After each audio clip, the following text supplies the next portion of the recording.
আমার ইসলামের নামেও দেখা যায় আমরা এক গ্রুপ আরেক গ্রুপের পিছনে লাগালাগি করি। ভাইরে, আমার কবরে আমাকে যেতে হবে, আপনার কবরে আপনি যাবেন। একজন বুকের উপরে হাত বাঁধে, আরেকজনের নাভির নিচে হাত বাঁধে, এটা নিয়ে গন্ডগোল, এটা নিয়ে ফাসাদ। একজনে একটা পদ্ধতি আমল করে, আরেকজন আরেক পদ্ধতির উপর আমল করে। একজন ইমামের ইস্তেহাদকে অনুসরণ করে, আরেকজন ইমামের ইস্তেহাদকে অনুসরণ করে। একজন এক আলিমকে অনুসরণীয় মনে করে, আরেকজন অন্য আলিমকে অনুসরণীয় মনে করেন। এটা নিয়ে আমাদের মধ্যে দ্বন্দ্ব, গন্ডগোল, ফাসাদ, লাগালাগি, কামড়া কামড়ি আছে না নাই?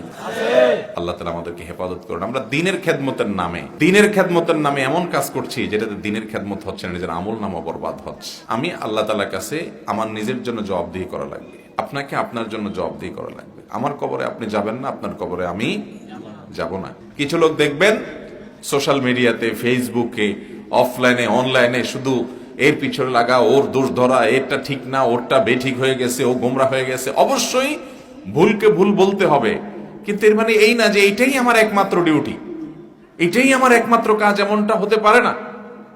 একজন মুসলমান তার চিন্তা থাকবে তিনি আগে নিজেকে জাহান্নামের আগুন থেকে বাঁচাবেন। আপনি নিজে কত অপরাধ থেকে নিজেকে বাঁচাতে পেরেছেন, আলহামদুলিল্লাহ।